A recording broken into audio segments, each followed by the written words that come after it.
He aquí mi secreto, es muy simple. No se ve bien sino con el corazón. Lo esencial es invisible a los ojos. Es una de las frases más famosas del libro El Principito, un texto que parece sencillo, que la mayoría hemos leído en algún momento de nuestra vida, pero que enfrenta sus misterios y complejidades. Para el rector de la Universidad de Guadalajara, Ricardo Villanueva Lomelí, este personaje lo ha marcado de más de una manera y aplica mucha de su sabiduría en decisiones que toma al llevar el destino de la máxima casa de estudios.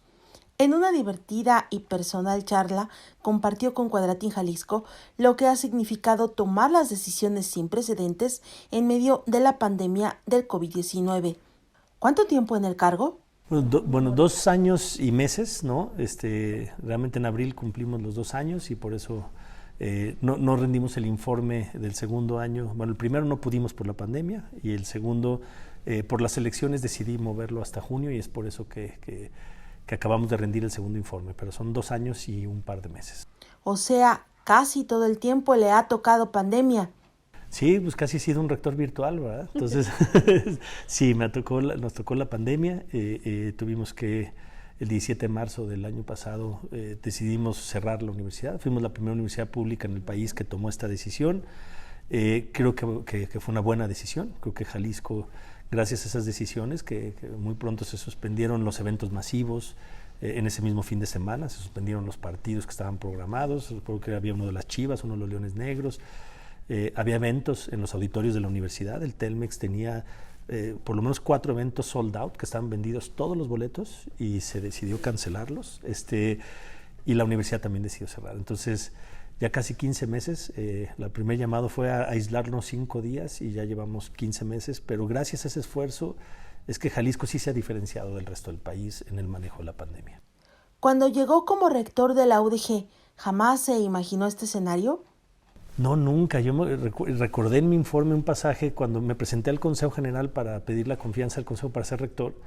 Uno de los ejes que yo manejé eran 3 y uno era gestión de la incertidumbre. Yo justo hablé de que las universidades necesitamos gestionar la incertidumbre, que no debemos tenerle miedo, sino que a la incertidumbre hay que abrazarla y hay que gestionarla, ¿no? Porque el mundo que van a vivir nuestros estudiantes es un mundo incierto. O sea, hoy el 70% de nuestros estudiantes no existe el empleo al que se van a dedicar.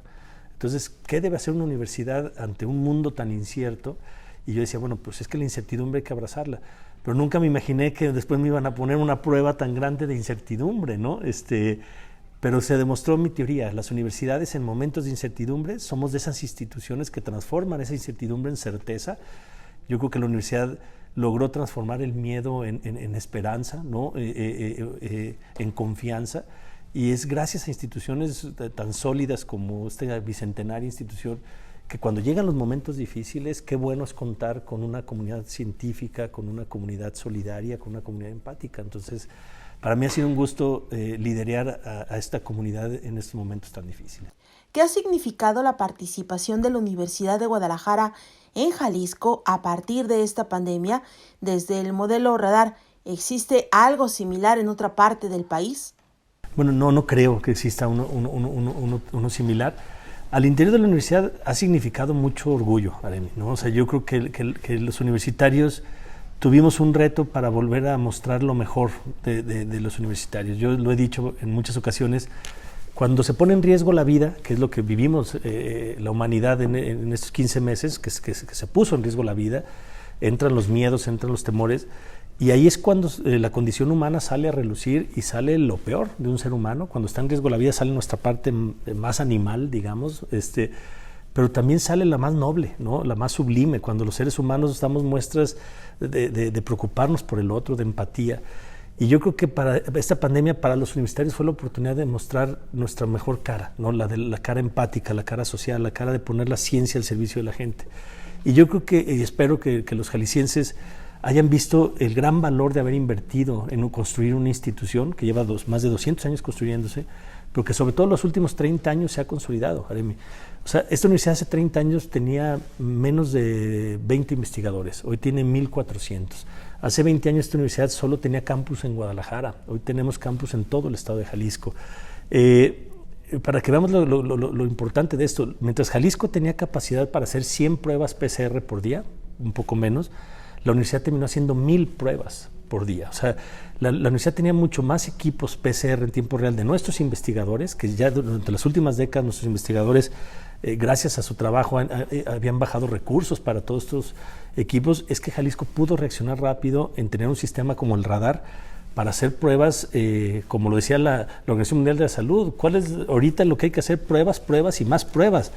Pero pues, los estados, o sea, para que veamos, si Jalisco, un estado tan grande, tenía capacidad para solo 100 pruebas PCR en tiempo real, pues esa es la capacidad que tienen los estados en el país. O sea, la biología molecular no ha avanzado tanto como en la universidad ya había avanzado. Entonces, la universidad tenía capacidad de hacer 10 veces más pruebas que el propio estado. Entonces, esa es una inversión que todos los jaliscienses han hecho de tener una universidad así.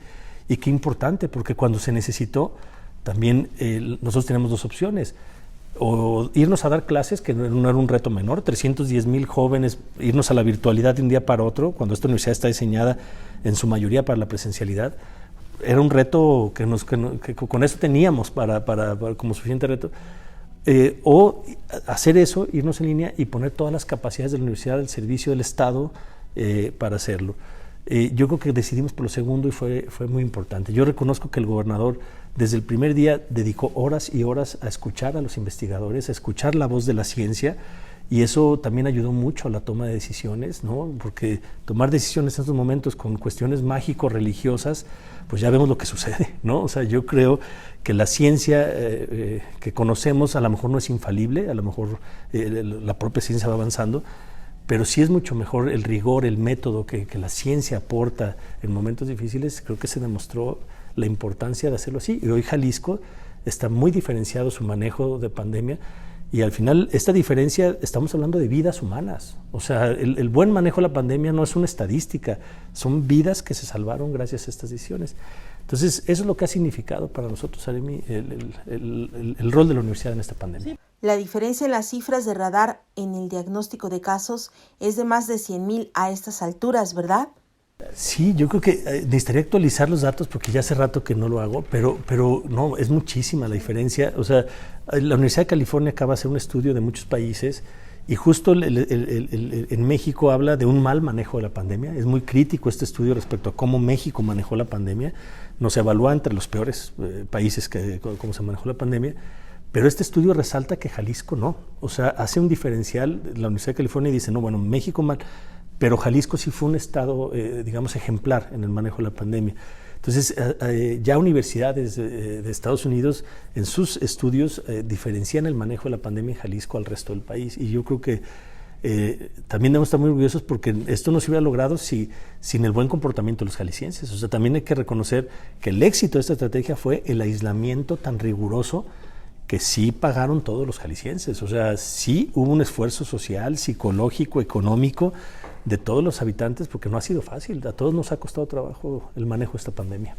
Incluso la sala situacional de la UDG llegó a ser controversial porque hizo señalamientos que obligaron al gobierno a cambiar decisiones.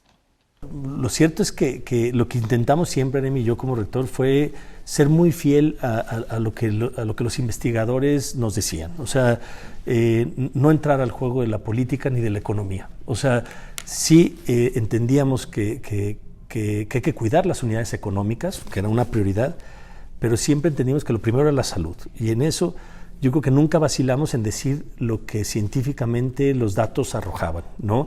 Y eso, claro, ¿no? En ocasiones hubo momentos tensos en la relación en la mesa de salud de la posición de la universidad con la posición de funcionarios del gobierno del Estado, pero también, ¿qué fue lo valioso? Que supimos tener diferencias. La universidad siempre dijo sí o no conforme a los datos objetivos que la ciencia nos daba, pero si no estábamos de acuerdo entendíamos que al final el Estado y el gobernador es el jefe del Estado y él tenía que tomar la decisión.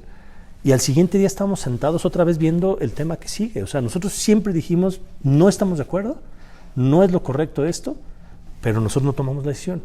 Y muchos pensaban en momentos que eso ya iba a romper la relación, ¿no? Y yo lo que nunca me iba a permitir es levantarme de la mesa. O sea, porque no estábamos ahí por una relación entre el gobernador y el rector, son instituciones las que representamos. Y yo creo que el éxito también fue de mí. Y yo reconozco que el gobernador también siempre estuvo a la altura de decir, ok, ustedes no están de acuerdo, pero esta decisión la tomo yo y la voy a tomar, y seguimos platicando, ¿no? Entonces, nunca nos levantamos de la mesa. Es hora que hoy todavía nos acabamos de reunir la semana pasada y ya estamos preparando todo lo que se tiene que hacer para esta tercera ola en el mundo. Yo digo que en Jalisco es la segunda apenas. Nosotros no tuvimos una segunda ola. Y ya nos estamos preparando para estas nuevas variantes que está teniendo la Delta y la Delta Plus, que es mucho más agresiva, mucho más contagiosa. Y seguimos trabajando con Casa Jalisco por todos los jaliscienses. Primero fue radar, la aplicación de pruebas, un conteo más certero. Ahora el papel de la UDG en la aplicación de las vacunas. También ha sido un esquema muy distinto a lo que hemos visto en otros lados. Sí, yo creo que efectivamente como que hubo un corte. Toda la primera parte que era la prevención, o sea, desde las pruebas, que creo que logramos hacer mucho más pruebas que en todo el país, el centro de aislamiento voluntario, también que el club de la universidad lo transformamos en un centro de aislamiento para quien no pudiera en su casa aislarse, que también era un drama. Imagínate tú, saber que estás infectado y tenerte que ir a tu casa con el riesgo de contagiar a tus familiares debe ser horrible, ¿no? Entonces, por eso pusimos el club a disposición para quien quisiera aislarse.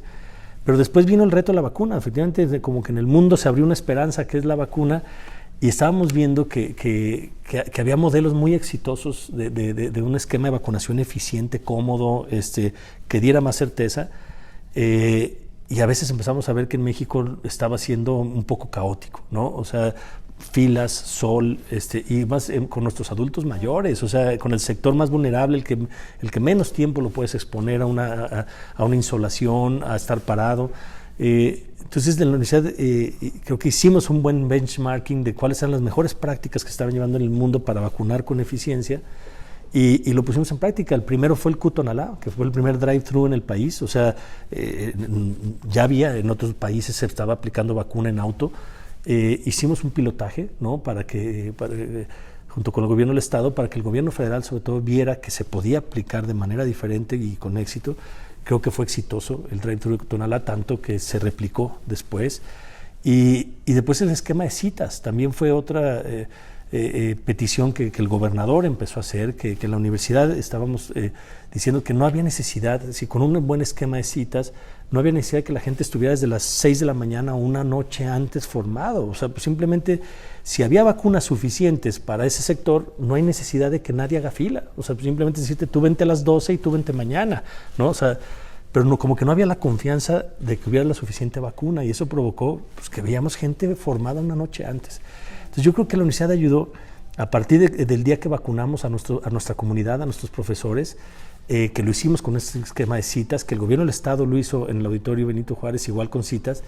Creo que logramos mostrar a la federación que sí se podía hacer una vacunación con citas muy ordenada. Y a partir de la vacunación de los profesores que se hizo bajo esta modalidad, ya no hemos vuelto a ver esas notas de los tumultos y de la gente. Es que claro que creo que hemos intentado aportar no solo la ciencia, sino hasta el orden en cómo vacunar. A veces son simplemente cuestiones logísticas, ¿no? que pueden ayudar mucho. Entonces yo creo que Jalisco también en el tema de vacunación ha hecho la vacunación con mucho más dignidad que en otros lados que hemos visto. Ahora que el gobierno de Jalisco propone una vacunación diferenciada por sectores y actividades, ¿también la UDG participará en esa estrategia? Sí, totalmente. Bueno, ese esquema justo fue lo que platicamos en la última reunión en Casa Jalisco, y los acuerdos de esa reunión de la Mesa de Salud eran esos, que Jalisco tenía, y el gobernador tenía una cita con el presidente justo días después, y lo que el gobernador se llevó es convencer al presidente de que ahora teníamos que vacunar con criterios epidemiológicos y focalizado. O sea, seguir vacunando, digamos, ahora los de 30 años en todo el estado. Cuando tenemos un brote en Puerto Vallarta, es prioridad vacunar a los de 18, o sea, a todos los de Puerto Vallarta, para evitar que, si sabes que tienes un puerto, que tienes una movilidad internacional en ese puerto que te está generando un foco de infección, pues yo creo que lo correcto es mejor inmunizar a esa población y después seguir con los demás. O sea, está muy focalizado en dónde empezaron esta tercera ola, en la costa sur de Jalisco, en Puerto Vallarta, en lugares turísticos. O sea, digamos, cuando empiezan los brotes es muy fácil identificar por dónde está entrando estas nuevas cepas, y lo que planteamos fue eso. O sea, ahora hay que no irnos solo por el criterio de edad e ir bajando. Al revés, nosotros hasta hemos propuesto que ahora empecemos de 18 hacia arriba, porque también estamos viendo que los que más están contagiando a los demás son los jóvenes y que el mayor número de contagios se está dando en espacios recreativos. Entonces, si los criterios no son tan unilaterales y es decir, por edad nada más y todos igual, no, yo creo que ya es momento que ataquemos la pandemia con tiros de precisión, pero esa flexibilidad no la tenemos en Jalisco, son decisiones que toma el gobierno federal. Entonces el gobernador ha estado avanzando en convencer a la federación que ya nos permitan vacunar con los criterios epidemiológicos de la realidad que está viviendo Jalisco. Y creo que se va a lograr y eso es una de las claves para evitar esta tercera ola. ¿La UDG está lista para regresar a las clases presenciales en agosto? Estamos listos para regresar, pero no estamos seguros de que podamos regresar. O sea, lo debo decir con claridad. Hace 3 semanas yo estaba seguro, hoy no. Tendremos que valorar cómo se comporta la pandemia. Debo reconocer, Teremi, que ha estado más difícil esta parte del regreso a la presencialidad que la migración a la virtualidad. O sea, fue mucho más fácil irnos a la virtualidad todos que este regreso híbrido. Nos está implicando mucho más retos, ¿no? Esta modalidad de parte presencial, parte virtual, está siendo un reto mayúsculo para la universidad. Pero ahí vamos, o sea, ya regresamos el último mes, este semestre se pudo evaluar con cierta presencialidad, nos fue bien. Creo que se demostró que no hubo contagios en las escuelas, porque no tuvimos ningún brote en ningún plantel, y eso se identificaría muy fácilmente. Pero sí está resultando todo un reto. El plan era regresar ya todos los grupos con las medidas que hemos tomado, o sea, grupos reducidos, no más de 20 alumnos. Ahorita regresamos solo las clases de laboratorios, la idea ya es regresar todos, pero yo ya pondría en duda el retorno. Yo creo que la universidad ha sido muy responsable y muy prudente, y lo que pediríamos es agilizar la vacunación a los segmentos de nuestros estudiantes para poder ya garantizar el regreso a la educación. Creo que todas las instituciones educativas hemos sido los que más hemos sacrificado nuestras actividades sustantivas para permitir, por ejemplo, que se abriera la economía. Eso yo siempre lo dije. Creo que las escuelas podemos hacer el esfuerzo de mantenernos aislados para que efectivamente la economía no se frenara. Pero ya son 15 meses. O sea, yo creo que ya hoy la educación se debe de poner en un primer plano y digamos, si una estrategia puede ser que ya vacunemos de 18 hacia arriba, o ya empezar a valorar los de 12, que ya hay vacunas aprobadas para mayores de 12 años, ya empezar a hacerlo, porque el costo que como sociedad vamos a pagar del aislamiento de nuestros niños, hoy no es un costo que veamos tan rápido, pero sí es un costo social. Entonces, yo sí pongo en duda el regreso al 10 de agosto, es algo que vamos a anunciar la primera semana. Yo estaba seguro que sí, hoy no. Yo digo que hoy tenemos que evaluar cómo se comporta la pandemia la siguiente semana. La Universidad de Guadalajara ha intentado cobijar a su comunidad y a sus estudiantes, pero ¿cuál es el mensaje del rector para estos miles de chicos que ya tienen afectaciones emocionales por la emergencia sanitaria? Bueno, lo cierto es que nos estamos preparando para tener capacidades de atención psicológica. Eso ya llevamos cerca de un año preparando un proyecto que vamos a lanzar en el regreso a clases para estar muy cercanos a nuestros estudiantes. Vamos a reforzar el programa de tutorías, vamos a sacar una convocatoria para que todos los planteles tengan orientadores educativos que hoy nos tienen. Vamos a reforzar esas capacidades para el regreso, porque reconocemos que no ha sido fácil para nuestros estudiantes. Yo lo primero que le diría a los estudiantes es que tengamos paciencia, que sí, ya vamos a regresar, o sea, ya estamos más cerca de ese regreso, pero también hay pendientes en los que nos pueden ayudar nuestros estudiantes. O sea, yo por ejemplo, quiero convocar a todos los estudiantes de la universidad a que nos ayuden a convencer a todos los mayores de 40 años que ya han tenido oportunidad de vacunarse, que nos ayuden a convencerlos, porque que se vacunen ellos es la posibilidad también de que ellos regresen a clases. A mí me preocupó muchísimo, Aremi, que los mayores de 60 años sí, casi el 80% se vacunó en Jalisco, pero cuando bajamos al rango de 50 a 60, solo el 50% de la población se vacunó. Una tercera ola, como lo agresivo que viene, si nos agarra con mucha población de riesgo sin inmunizar, eso sí nos va a colapsar los hospitales. O sea, lo que hay que entender es que esta variante Delta es 4 veces más agresiva, no en el daño al organismo, sino en el nivel de contagio. mientras la primera variante que venía de Wuhan era 2.5, o sea, cada persona contagiaba a 2.5 personas, esta contagia a 8. O sea, cada persona contagia a 8, o sea, es mucho más agresiva. Si ya estuvieran vacunados todos los sectores que a hoy ya tuvieron derecho a vacunarse, en verdad yo no me preocuparía tanto, porque habría muchísimos casos de coronavirus, pero no habría hospitales llenos. O sea, serían casos en los sectores de la población que no son de alto riesgo. Pero cuando solo el 50% de los mayores de 50 años se vacunó, ese 50% que no se vacunó sí es el sector que a mí más me preocupa y que sí nos puede colapsar hospitales y que sí puede generar muchos fallecimientos. Entonces, ¿a qué voy? Yo espero que pronto se vacunen nuestros estudiantes para que ya todos podamos regresar con esa tranquilidad.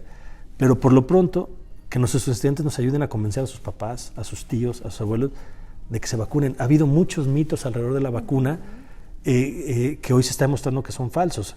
Cuando sale una noticia de que alguien fallece que estaba vacunado, parece como que no sirve la vacuna. No, el 99.5% de los casos que hoy tenemos de COVID no estaba vacunado.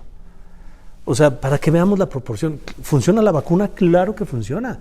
O sea, solo el 0.5% de los casos positivos hoy en Jalisco tenían la vacuna.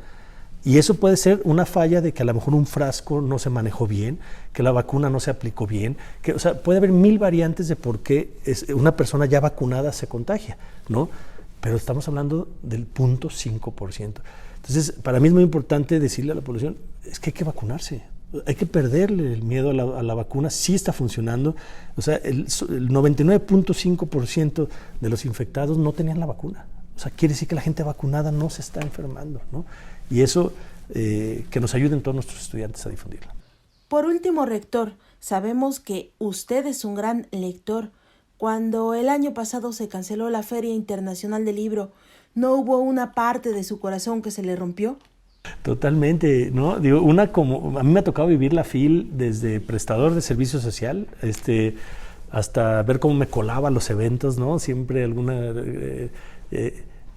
hasta la primer FIL que sí me tocó como rector. Entonces, claro que las cosas que más me han dolido es que en mi administración como rector de las 6 FIL que iba a vivir, pues ya no más presencialmente solo serán 5 si todo sale bien.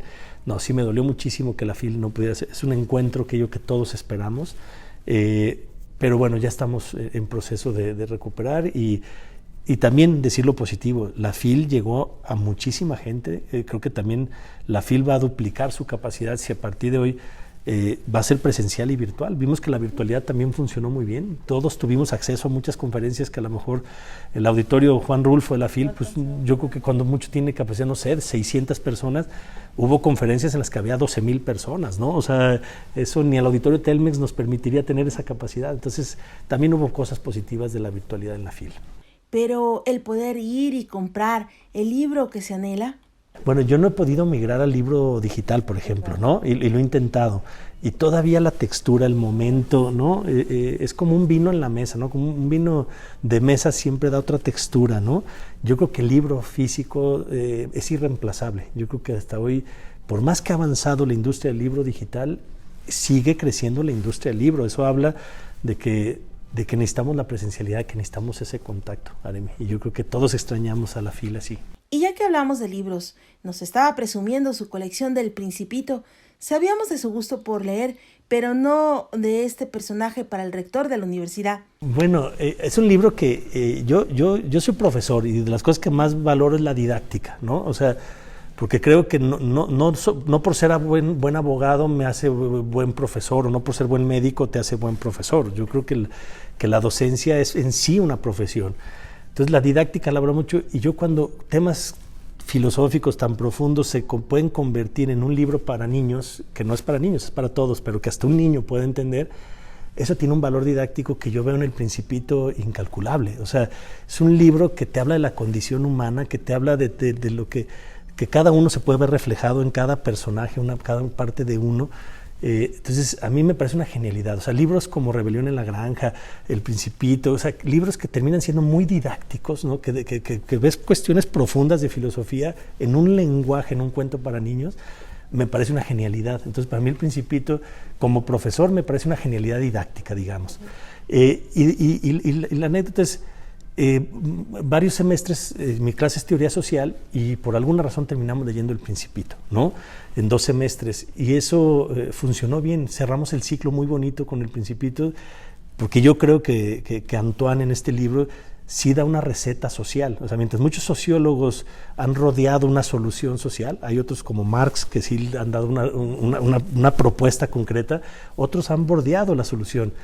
Y El Principito dice claramente, si todos nos hiciéramos responsables de lo que hemos domesticado, o sea, de las personas con las que hemos creado lazos, esa es la lección que los seres humanos no hemos aprendido, ¿no? Hacernos responsables de lo que hemos domesticado. Para mí eso es una receta sociológica. O sea, si todos nos hiciéramos, o sea, la importancia que tiene para cada ser humano la relación humana es lo más importante. Si fuéramos responsables de la gente con la que hacemos lazos, este mundo sería diferente. Entonces, en sociología hay algo que me ha servido. Y todos esos estudiantes de esas generaciones como que les gustó mucho, como que eso nos unió, esa reflexión, esa bohemia que hicimos en la última clase, digamos, porque del Principito nos dejó como marcados y me empezaron a regalar libros. Profesor, vine de Oaxaca, le hice un Principito, tengo muchos detalles ahí que me han ido regalando los estudiantes, sobre todo. Entonces ahora el Principito, ya me hice coleccionista, yo que lo tengo en más de 50 idiomas, pero para mí el Principito ya ahorita se convirtió en el símbolo de mi relación con los estudiantes, ¿no? Como que es un libro que nos unió, entonces ya me volví coleccionista. ¿Cuántos libros tiene de El Principito? Híjole, debo tener yo creo que unos 300 a lo mejor. Bueno, sí, tengo hasta... En diferentes idiomas, yo creo que más de 50 idiomas, algunas ediciones especiales que me han ido regalando, ¿no? Tengo la primera edición mexicana del 75 y ya ahora cuando viajo me voy a librerías a buscar ediciones del Principito. O sea, tengo una, por ejemplo, miren, esta, muchos no van a saber ni qué les estoy mostrando. Esta es en alemán, pero esto, cualquier menor de 30 años no va a saber qué es esto. ¿No? Un audiolibro, ¿no? El Principito en un cassette. Antes del podcast. Entonces, lo encontré con mi hija. Mi hija fue a un intercambio en Alemania, estoy en el colegio alemán, y cuando lo encontramos, dije, mira un audiolibro. Ella no sabía qué era esto. Entonces, ¿y eso qué es, papá? Dije, ahí me di cuenta de lo viejo que estoy, Aremi, ¿no? Entonces, cuando mi hija no sabía que era un cassette, ¿no? Entonces, ahora, pues ya, cuando viajo, ya se ha hecho una afición también buscar libros y del Principito. Y es eso, esa es la historia, de por qué me he vuelto fan de... Y aparte de los libros, ¿otra pasión que tenga el rector de la Universidad de Guadalajara? La música, me encanta la música. No soy coleccionista porque ya existe Spotify, ¿no? Entonces ya no necesito... Antes sí, de joven compré discos y eso. Pero realmente, así como personal... la música, no puedo vivir sin música todo el tiempo. Bueno, ahorita está ahí bajito nomás. ¿Y qué le gusta escuchar? Bueno, me gusta, yo aunque mi gusto debería ser de los 90s, me gusta la música de los 80s, soy ochentero para mi gusto por la música, en español y en inglés, pero más inglés. Debo reconocer que mis grupos favoritos fueron en épocas de The Cure, Depeche Mode, Pink Floyd, y de ahí ya mucha música, también electrónica, me cantaban los Pet Shop Boys, Morrissey, New Order, sobre todo en inglés, ¿no? Pero también me gusta la música de los 80s en español, ¿no? Entonces, ¿tenemos un rector rockero? Sí, la verdad sí, yo no sé si alguna vez había escuchado de Cure en esta oficina, pero aquí se escucha seguido. Hay veces que cuando entran así, después dicen, ay, rector, no saben si entrar bailando o caminando, ¿no? Pero ya le bajo, cuando hay visitas sí le bajo. ¿Dónde se ve Ricardo Villanueva en 10 años? En 10 años, bueno, yo me veo dando clases, eso sin duda. Quiero ser profesor y voy a ser... Mi papá me lo heredó, mi papá... el día que falleció mi papá tenía clase agendada en la tarde, ¿no? O sea, entonces así me veo, ¿no? Quiero seguir siendo profesor y la parte administrativa, si sigue habiendo alguna oportunidad donde yo pueda aportar en esta universidad, con todo gusto lo haría, pero si no, Aremi, me veo como profesor. En verdad, soy más profesor que rector, ¿eh? O sea, si acaso lo que he hecho como rector es tratar de explicar lo que los investigadores hacen y creo que eso me ha salido más o menos bien, pero mi vocación es ser profesor. ¿Y sus alumnos le quieren, le temen? No, yo creo que me quieren. Digo, bueno, eso lo dirán ellos, ahí que pongan en las redes si hay algún alumno. No, digo, yo les tengo mucho cariño. Mis alumnos se vuelven parte muy importante de mi vida y sigo manteniendo comunicación con los que puedo.